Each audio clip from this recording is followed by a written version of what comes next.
कि वैसे 21 सदी के कौशल चूंकि नया टॉपिक है तो इस पे वैसे पीवाईक्यू ज्यादा है नहीं, लगभग 6 से 7 पीवाईक्यू सेंटर की कुछ भर्तियों में आए हैं। ग्रेड सेकंड में जो आए थे, अभी ग्रेड फर्स्ट में जो एक पेपर हुआ था डी ग्रुप वाला, उसके जो 2 प्रश्न आए थे वो मैंने पहले ही करवा दिए थे आपको।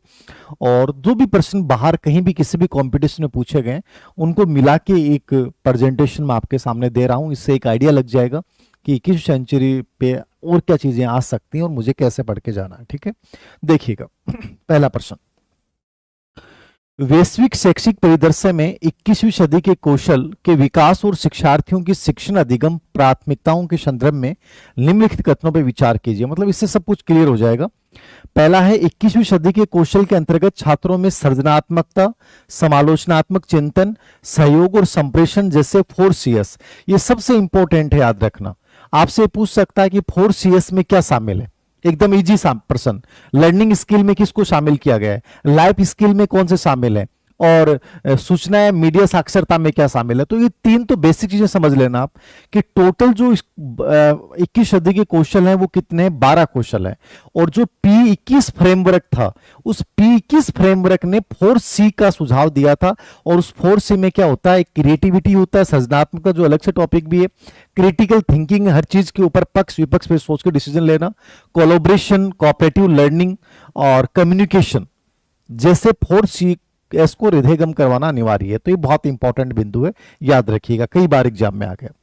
वर्तमान शिक्षण प्रतिमानों में सूचनाओं को रटने और केवल परीक्षा केंद्रित अधिगम को नवाचार और वास्तविक ज्ञान निर्माण के प्रमुख वाहक के रूप में स्वीकार किया गया।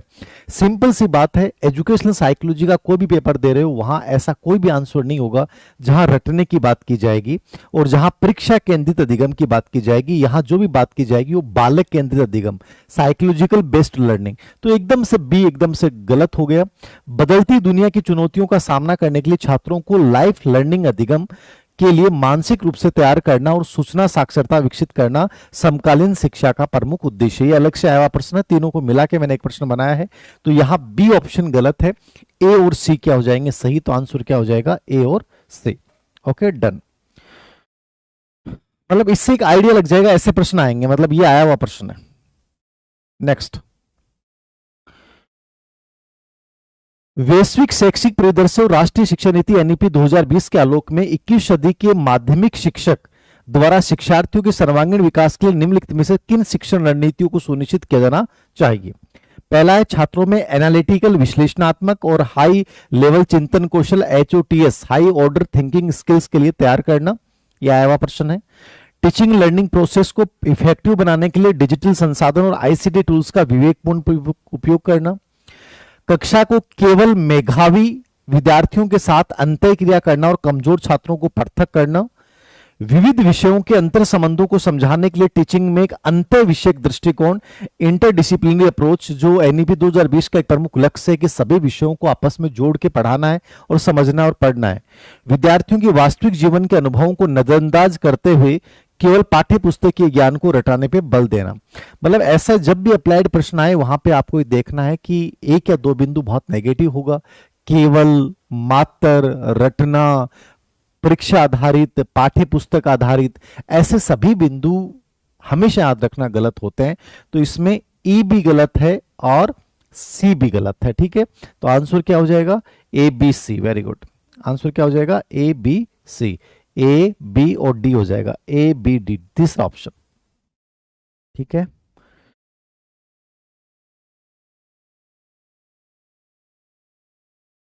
Done, ABD। हाँ, वेरी गुड बेटा,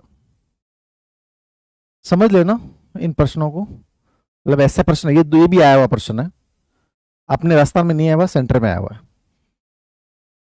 अटल टिंकरिंग लैब्स, ATLs आया हुआ है। अटल टिंकरिंग लैब्स भारत के विद्यालयों में स्थापित ऐसे समर्पित मेकर स्पेस हैं जो पारंपरिक रटने की पद्धति के स्थान पे छात्रों में डिजाइन मानसिकता और कंप्यूटेशनल थिंकिंग जैसे 21 सदी के कौशल का विकास करते हैं।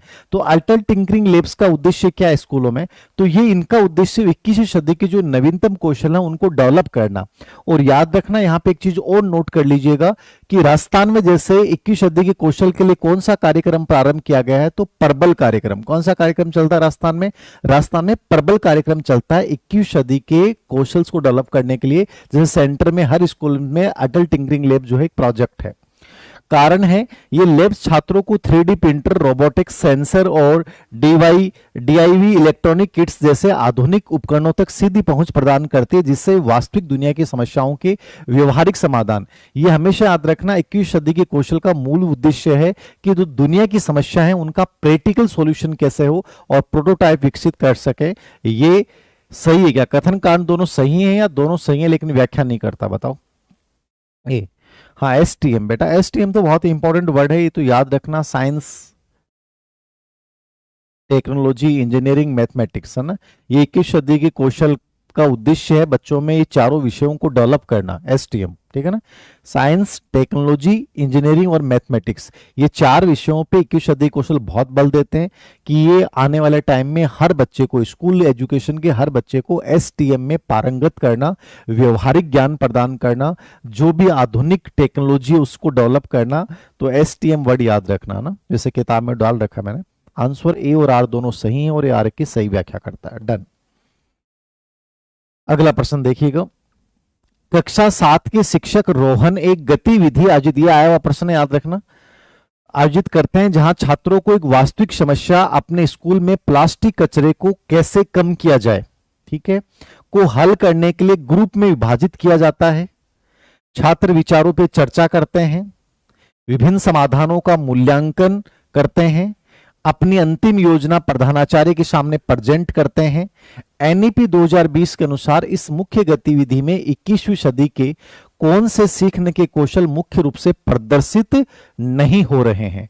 तो ये पूरा एग्जाम्पल दिया है। ऐसा प्रश्न लगभग आता है, तो ऐसे प्रश्न को समझा करो, उसमें जो मेन वर्ड है उसको अंडरलाइन कर लो कि इसका मतलब तात्पर्य क्या है, ठीक है, उससे समझ में आ जाएगा। तो वास्तविक समस्या देना, कैसे हल किया जाए, क्रिटिकल थिंकिंग है, ठीक है, समूह में विभाजित करना, कोलैबोरेशन है, विचारों पे चर्चा करना, कम्युनिकेशन है, मूल्यांकन करना मतलब समस्या समाधान आ गया, ठीक है। तो इसमें कौन सा प्रदर्शित नहीं हो रहा बताओ? डी नहीं हो रहा?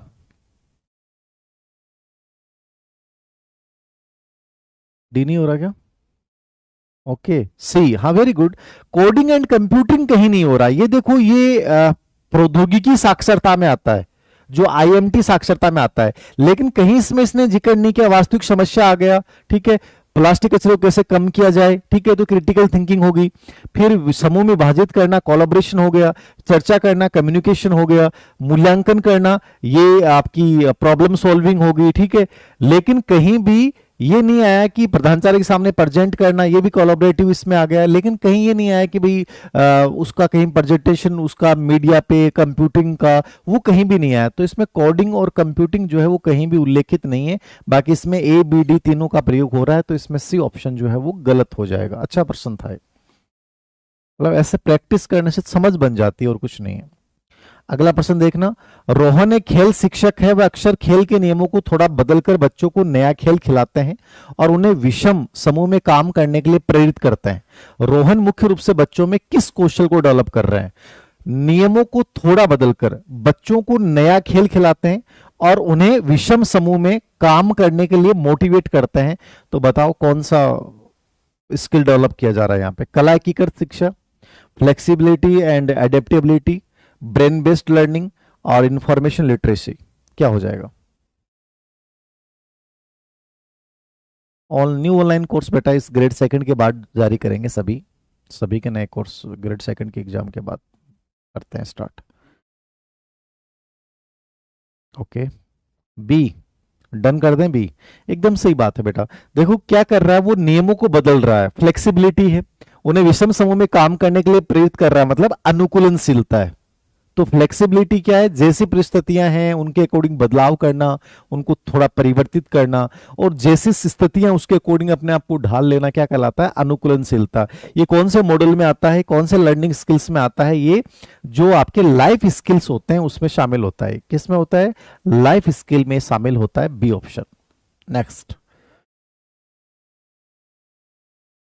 एक गणित शिक्षक अपनी कक्षा में एक ऐसी रणनीति अपनाते हैं जहां छात्र प्राथमिक शिक्षण सामग्री का अध्ययन घर से करके आते हैं और कक्षा के समय का उपयोग संयुक्त परियोजनाओं, विशिष्ट कार्यों तथा समस्याओं को सुलझाने में करते हैं। टीचर किस शिक्षण विधि का अनुप्रयोग कर रहे हैं?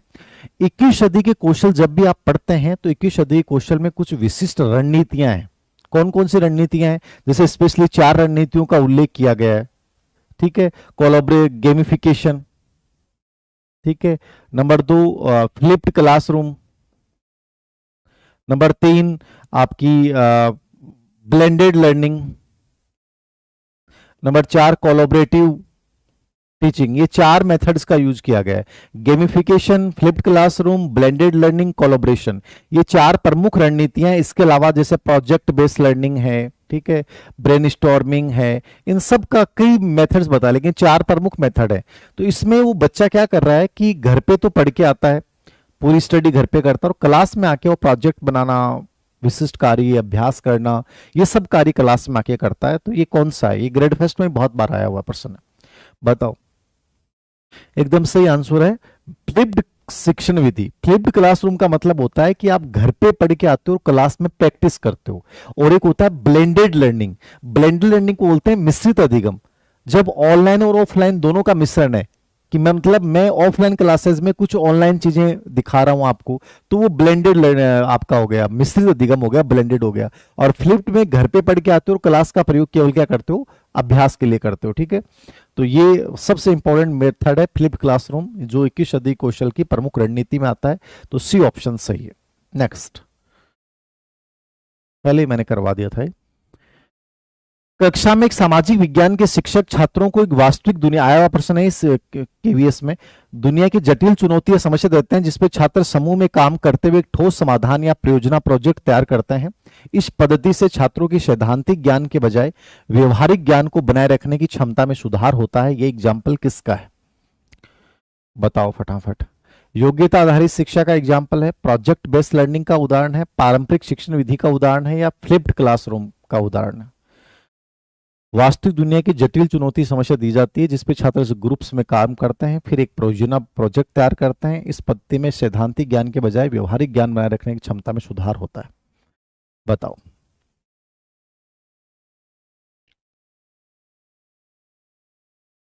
बेटा जरूर मिलोगे आप तो, बस पॉजिटिव सोचना जिंदगी में, मुलाकातें जरूर होती हैं। हम विजुलाइज जो करते हैं चीज़ों को लेकर कि सर से एक बार मुलाकात होगी, सर के हाथ से पेन लूंगा, सर के साथ एक पॉडकास्ट होगा मेरा, 100% चीज़ें सच हो जाती हैं। बस हमें उस लेवल का विजुलाइज करना पड़ता है, उस पर कोई डाउट नहीं करना होता है, फिर चीज़ें हो जाती हैं। बताएं।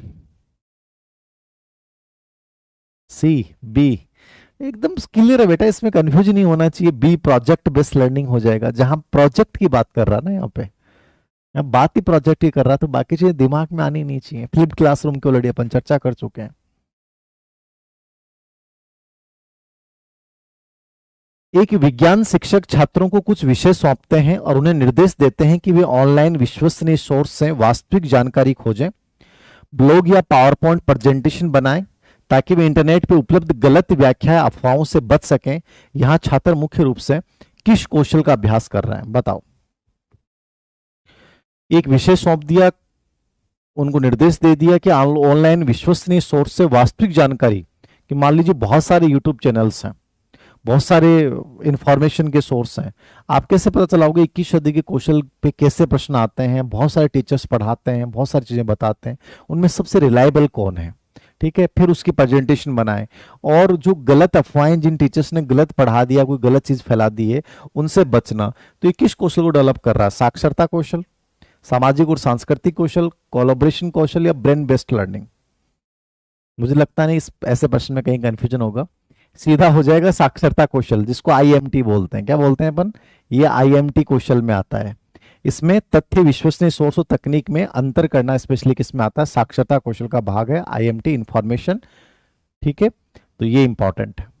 इसमें अपने देखते हैं जो चीजें हैं वो सही हैं, गलत तो नहीं है, जो इंफॉर्मेशन आ रही है उसकी पूरी जांच करना है, निष्पक्षता से जांच करना है, कहीं उसको अफवाहें तो नहीं फैलाई जा रही हैं, सब इसके अंतर्गत आता है। क्लास तो रनिंग कर रही है बेटा, आपके नेटवर्किंग इशू हो सकता है, यहाँ तो एकदम एक्सीलेंट चल रही है। आपकी बारिश का मौसम है ना, हो सकता है। 21 सदी के कौशल के संदर्भ में निम्नलिखित में से कौन सा युग्म उद्देश्य अर्थ सही सुमेलित नहीं है? इंपॉर्टेंट है।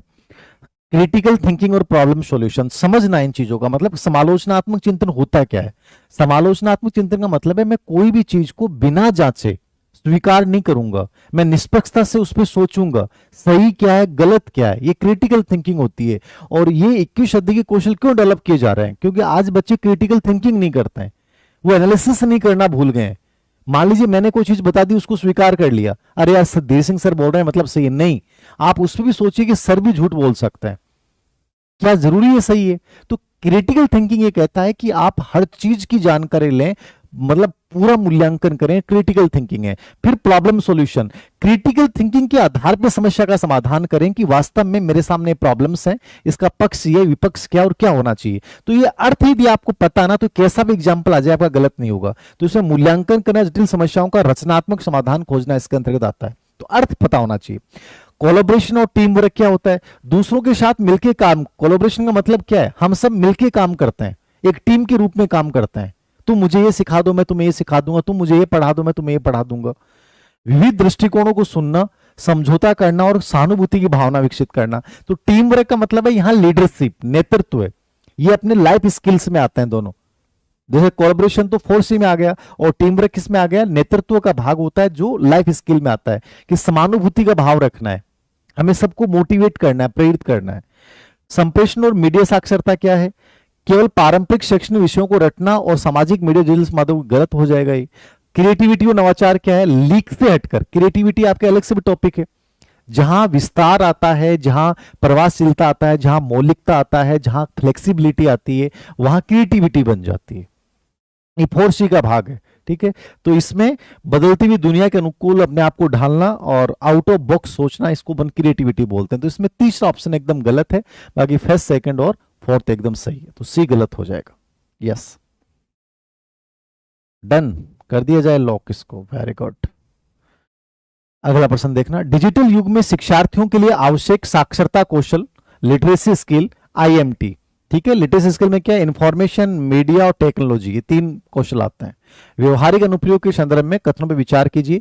डेटा के विशाल भंडार में से भ्रामक खबर, फेक न्यूज को छांट देना और केवल साक्ष्य आधारित प्रमाणिक तथ्यों की पहचान करना सूचना साक्षरता। इंफॉर्मेशन लिटरेसी क्या है? दोबारा समझ लीजिए। ऐसा कोई भी एग्जाम्पल आ जाएगा कि मान लीजिए अखबार है या कोई भी चीज है या कोई भी बहुत सारी इंफॉर्मेशन है, उन इंफॉर्मेशन में से आप केवल वो इंफॉर्मेशन लो जो सही है, गलत इंफॉर्मेशन को आप छोड़ दो, आपको वही लेना है जो आपके लिए सही है।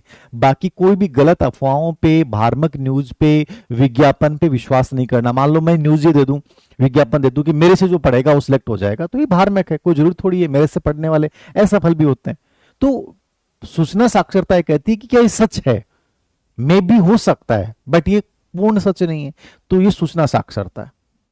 ओके, ये समझना कि किसी सोशल मीडिया प्लेटफॉर्म पे एल्गोरिदम समझ रहे हो? आप कभी भी किसी चीज को सर्च कर रहे हो, मान लीजिए आपको स्कूटी खरीदनी है, तो आप जैसे खरीदोगे, सर्च कर लिया तो उसके बाद आपको उससे जुड़ी हुई जितनी भी इंफॉर्मेशन है वही दिखती है, बाकी कुछ नहीं दिखेगा। तो ये एल्गोरिदम होता है, ये सोशल मीडिया का एल्गोरिदम होता है। किस प्रकार यूजर के दृष्टिकोण को प्रभावित करने के लिए सूचनाओं को प्रेजेंट करता है? मीडिया साक्षरता है कि हो सकता है वो गलत सूचनाएं प्रस्तुत कर रहा है, वो आपको प्रभावित करने के लिए ऐसी चीजें एल्गोरिदम ऐसा प्रेजेंट कर रहा है, आपको लगेगा ये चीज तो मुझे खरीद लेनी चाहिए। तो मीडिया साक्षरता में अपन देखते हैं इंफॉर्मेशन किस सोर्स से आ रही है, क्या वो सोर्स सही है, क्या वो प्रमाणिक है, इसको बोलते हैं मीडिया साक्षरता। कि जो सूचना फैलाई जा रही है वो कहां से फैलाई जा रही है। Cloud computing tools, coding software, hardware उपकरणों को बिना किसी तकनीकी सहायता के कुशलतापूर्वक संचालित करना प्रौद्योगिकी साक्षरता। प्रौद्योगिकी साक्षरता मतलब है मैं डिजिटल बोर्ड का आराम से यूज कर सकता हूं, कंप्यूटर में कुछ भी कर सकता हूं, मुझे एक चीजें समझ में आती हैं, प्रोग्रामिंग समझ में आती है, मैं सब चीजें समझ लेता हूं बिना किसी की सहायता के। इसका मतलब आप में कौन सी साक्षरता है? Technology literacy. तो ये तीनों सही है, D, very good. First, second और थर्ड चारों सही है बेटा, एकदम सही है। अब ये तीनों अर्थ क्लियर हो गए। अब इस पे कैसा भी प्रश्न आ जाए, कैसा भी एग्जांपल बना देगा, टेंशन लेने की जरूरत नहीं है, अर्थ पता है ना आपको, तो फिर कोई डरने की आवश्यकता नहीं, कुछ भी पढ़ने की आवश्यकता नहीं। डन। सूचना, मीडिया और प्रौद्योगिकी साक्षरता के वैचारिक वर्गीकरण के संबंध में निम्नलिखित में से कौन सा कथन सही है? देखना, सूचना साक्षरता का संबंध मुख्य रूप से सामग्री की सत्यता से है, जबकि मीडिया साक्षरता का संबंध उस चैनल या माध्यम, मतलब ये समझ लो कि मीडिया साक्षरता क्या है, वो इंफॉर्मेशन आ कहां से रही है उसका सोर्स क्या है, माध्यम क्या है, उसको जांचना जिसके द्वारा सामग्री हम तक पहुंचती है। और इसके अंतर्गत केवल कंटेंट की को पहचानना कि कंटेंट फेक है, सही है। यदि कोई छात्र इंटरनेट पे शोध पत्र डाउनलोड करने के लिए केवल कंप्यूटर ऑन करना सीखता है तो वो प्रौद्योगिकी साक्षरता के उच्चतम स्तर को प्राप्त कर चुका है। आईएमटी कौशल का अंतिम उद्देश्य शिक्षार्थियों को केवल डिजिटल उपकरणों का उपभोक्ता बनाना है, कंज्यूमर बनाना, ना कि समस्याओं का समाधान करता। बताओ इनमें से एक गलत है, कौन सा गलत है बेटा? टेस्ट पेपर का एनालिसिस ऐसे होता है कि आपने मान लीजिए अवनी का, हमने जो फाइनल टेस्ट पेपर करवाया वो हमने टेलीग्राम पे भी भेज दिया, आप उसको देखो, उसका प्रिंट आउट निकलवाओ, और वो प्रिंट आउट निकालने के बाद अपने हिसाब से दो उस पेपर को देने के बाद ये दो कि मेरे कितने परसेंट मतलब सही हुए, कितने परसेंट हुए जिसमें मैंने नेगेटिव मार्किंग फंसा, कितने परसेंट ऐसे थे जिनको मैं केवल समझने से सही कर सकता था, और कितने परसेंट थे जो मेरे कंटेंट से आए नहीं है। ये होता है पेपर एनालिसिस। इससे आपको आइडिया लगता है कि मुझे रियल पेपर में इतने परसेंट करने चाहिए, ऐसे प्रश्नों की भाषा से बचना चाहिए, यदि ऐसी भाषा आती है तो मेरा आंसर लगभग ऐसा होगा, तो एक समझ डेवलप होती है। तो पेपर एनालिसिस ये है कि उसकी हार्ड कॉपी ले लो और एक ओएमआर शीट ले लो और उसके बाद एनालिसिस करो, ये होता है। डन बेटा, दो चीजें होती हैं, मैं नंबर 1 हूं या नंबर 2 हूं या नंबर 3 हूं या नंबर 4, कोई फर्क नहीं पड़ता। ये आप लोगों का प्रेम होता है। जैसे मान लीजिए मैं अच्छा पढ़ा रहा हूं, आप कह दोगे सर आप नंबर 1 साइकोलॉजी टीचर हैं, हो सकता है कल किसी और टीचर को कह दोगे सर आप नंबर 1 है।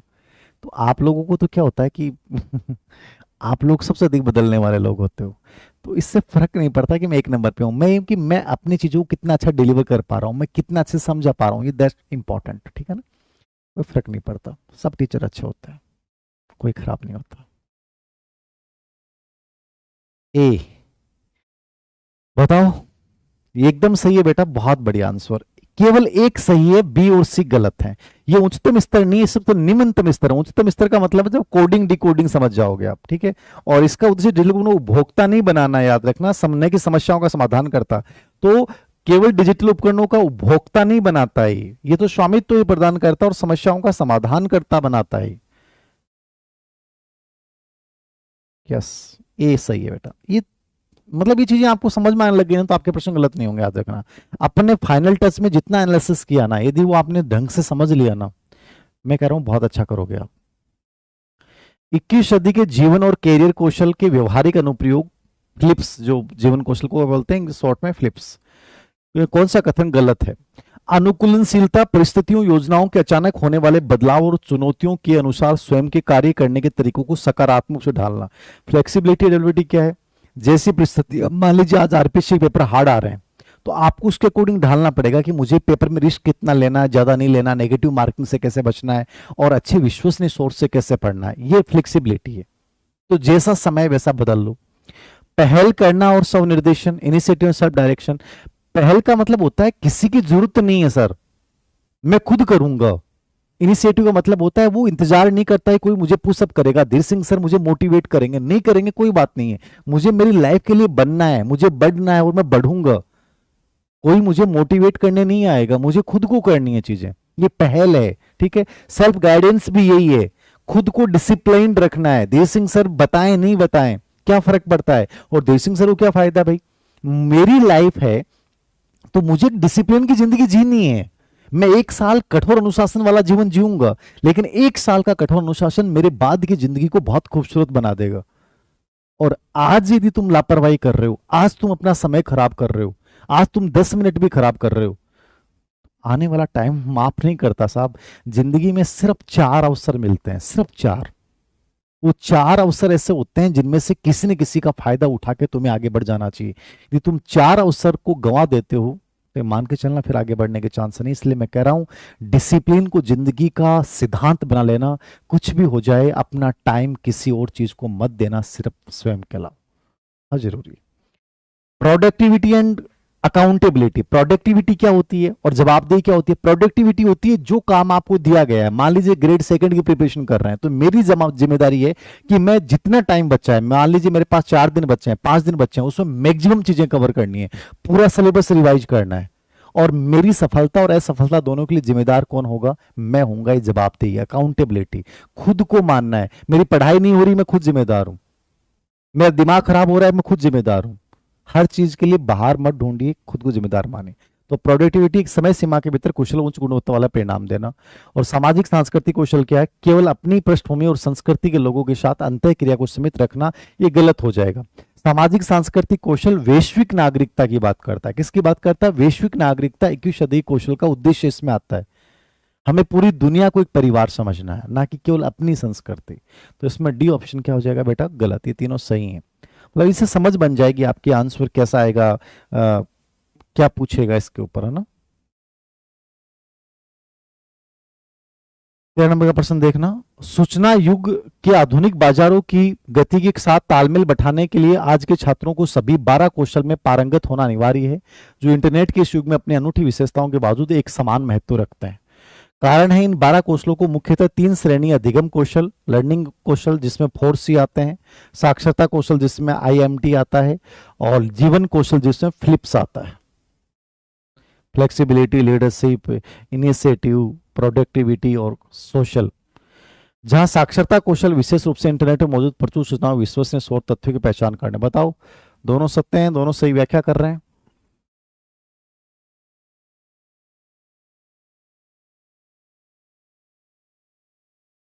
यार ये PDF में भूल जाता हूँ, हमारी टीम में कोई ढंग का बच्चा है नहीं जो इन चीज़ों को करे। मतलब मैं बच्चों को रखता हूँ, लेकिन उनको लगता है कि हमें कहा जाए, याद दिलाया जाए। मतलब ऐसा बच्चा नहीं मिलता जो बहुत क्रिएटिव हो, जो चीज़ों को लेकर खुद करे।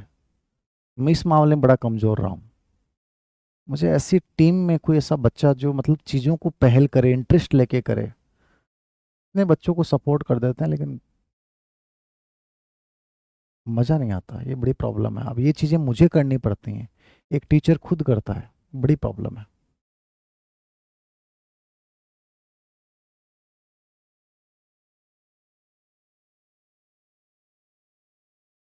आंसर बताओ बेटा।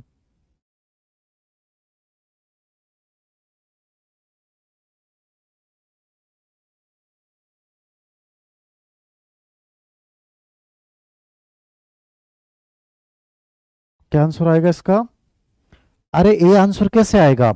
ए और आर दोनों सही हैं।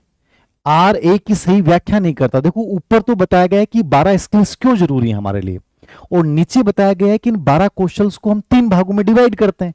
यह नहीं बताया गया है कि इन कौशलों को क्यों अनिवार्य क्यों किया गया है। नीचे वाला केवल इनका डिवाइडेशन, वर्गीकरण करता है, इनकी उपयोगिता को प्रमाणित नहीं करता। इसलिए ए आर दोनों सत्य हैं, लेकिन ए आर की व्याख्या नहीं करता। इसलिए आंसर बी होगा बेटा, ना कि सी। दूसरा, इन 12 कौशलों की उपयोगिता नहीं बता रहा है, इसलिए सिर्फ बी, व्याख्या नहीं कर रहा है ऊपर वाले की।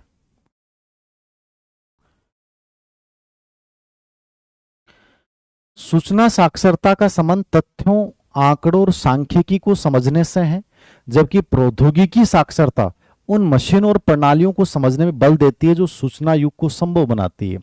इंफॉर्मेशन लिटरेसी का संबंध तथ्य, आंकड़े, जो भी डाटा जा रहा है, मतलब इस इतना सा समझ में आ गया होगा आज आपको, 21 सदी कौशल लगभग समझ में आ गए होंगे कि सूचना लिटरेसी केवल ये है कि जो इंफॉर्मेशन जितनी भी फैल रही है वो सही है कि गलत है। मुझे इंफॉर्मेशन की सत्यता की जांच करना है, ये सूचना साक्षरता है। बस जो सही गलत है इसको जानना है।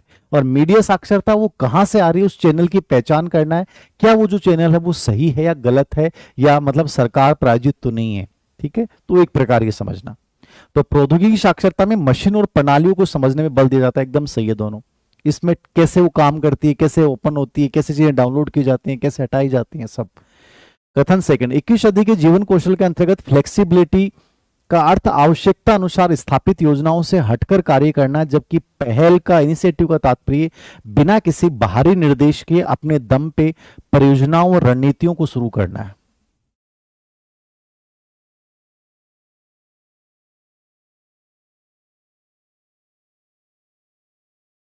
बिना किसी बाहरी निर्देश, समझ में आ गया? पहल का मतलब है मुझे किसी गाइडेंस की जरूरत नहीं है। पहल समझ गए ना आप? जैसे मैंने अभी बोला ना कि हमारी टीम में कोई ऐसा बंदा नहीं है जो इनिशिएटिव हो, जो चीजों को खुद करे। सर मैं इसे कर दूंगा, सर ये चीजें ऐसे कर दें, ऐसे मिलते ही नहीं है। पता नहीं कहां से आजकल, पता नहीं, ठंडे ठंडे बच्चे हैं, ऐसे उनको झड़का झड़का के कहो भाई करना है तेरे को। इनिशिएटिव नहीं है, ये बहुत बड़ी चीज है। पहल का मतलब आपको कहने की जरूरत ही नहीं पड़नी चाहिए। ठीक है, और लचीलापन का मतलब हटके कार्य करना है। तो ये दोनों सही है क्या बेटा? आंसर सी आ रहा है। वेरी गुड कथन, वेरी गुड, बहुत अच्छा प्रश्न है। ये प्रश्न आया हुआ भाई, ये यूजीसी नेट में आया हुआ प्रश्न है, देख लेना एक बार इसको। 21 सदी के जीवन कौशल लाइफ स्किल्स के व्यवहारिक महत्व, उनके लक्ष्यों के संबंध में निम्नलिखित में से कौन से कथन सत्य हैं? उत्पादकता प्रोडक्टिविटी का मुख्य उद्देश्य विकर्षण, विकर्षण मतलब डिस्ट्रक्शन। भाई प्रोडक्टिविटी का मतलब इतना सा समझ लो, प्रोडक्टिविटी ये है कि मुझे फर्क नहीं पड़ता कौन मेरी लाइफ में चारों तरफ है, सोशल मीडिया पे क्या चल रहा है। प्रोडक्टिविटी का मतलब है मुझे ग्रेड सेकंड टीचर बनना है, सिर्फ उसके अलावा मुझे कोई चीज से मतलब नहीं है, मेरी लाइफ का हर डिस्ट्रक्शन मेरे लिए कुछ भी नहीं है। तो विकर्षणों से बच के केवल और केवल परिणामों पे, गुणवत्ता पे ध्यान केंद्रित करना, इसको अपन प्रोडक्टिविटी बोलते हैं। ठीक है, तो इस आधुनिक युग में कार्य की दक्षता पे ध्यान देना, निरंतरता को बनाए रखना है, प्रोडक्टिविटी है। ये मतलब जिंदगी में यदि आपको बहुत बड़ा व्यक्ति बनना और सक्सेसफुल बनना है तो इसको अपनी लाइफ का आधार बनाना, प्रोडक्टिविटी को, कोई डिस्ट्रक्शन नहीं। और लड़कों को स्पेशली कहूंगा कि लड़कियों से स्पेशली बचना है, और लड़कियों को भी कहूंगा कि तुम्हें भी बचना है। आज का जमाना बहुत अलग है भाई, जब तक लाइफ में कुछ बनते नहीं हो तब कोई वैल्यू नहीं है। आप भी देख लो, बहुत जरूरी है, प्रोडक्टिविटी बहुत जरूरी है। सामाजिक कौशल का तात्पर्य आपसी लाभ, म्यूचुअल बेनिफिट के लिए नए लोगों से मिलना, उनके साथ एक मजबूत ने सामाजिक कौशल यही है। सामाजिक कौशल का मतलब है हम आपस में मिलकर काम करेंगे, उनके साथ रिलेशनशिप बनाने हैं, सब मिलके कोलैबोरेटिव टीम के रूप में काम करेंगे, सामाजिक कौशल है। नेतृत्व, फ्लेक्सिबिलिटी, पहल, प्रोडक्टिविटी और सामाजिक कौशल मिलकर सुनिश्चित करते हैं कोई भी व्यक्ति व्यक्तिगत और व्यावसायिक दोनों स्तर पे एक सफल और स्वतंत्र जीवन जी सके। बताओ, सी वाला मुझे थोड़ा कंफ्यूज लग रहा है।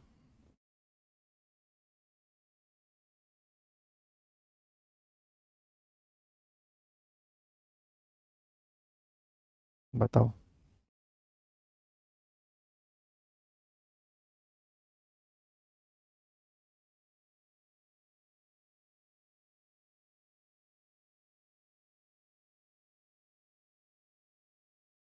डी आंसर आ रहा है।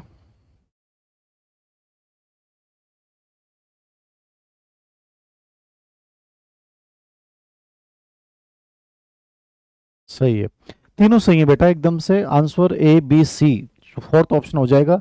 ये टोटल 15% थे। साइकोलॉजी मैंने मेरे हिसाब से पूरी करवा दी है यूट्यूब के माध्यम से। यदि मुझे कल टाइम मिला, मैं दिन में वर्क कर पाया, तो टीचिंग मेथड को लेकर एक अच्छी क्लास में लेके आ सकता हूँ। कल टाइम मिलने पर डिपेंड है ना, नहीं मिला तो कोई बात नहीं, आप अपने हिसाब से पढ़ते रहना, अच्छे से पेपर दे के आना, सब बढ़िया होगा। एक पेपर को कैसे मैनेज करें इसको लेकर मैं एक छोटा सा वीडियो बना दूंगा कि बिना डरे कैसे अपनी प्रोडक्टिविटी को बढ़ाएं और एग्जाम हॉल के स्ट्रेस को मैनेज करते हुए कैसे अच्छे से पेपर दे के आएँ, जो सबसे इम्पोर्टेंट चरण होता है, उसको लेकर एक छोटा सा वीडियो मैं डाल दूंगा। Thank you very much. इस फाइनल टच को, साइकोलॉजी को हमने बहुत अच्छे से कवर किया है। उम्मीद करता हूँ आपको काफ़ी फायदा हुआ होगा। Thank you.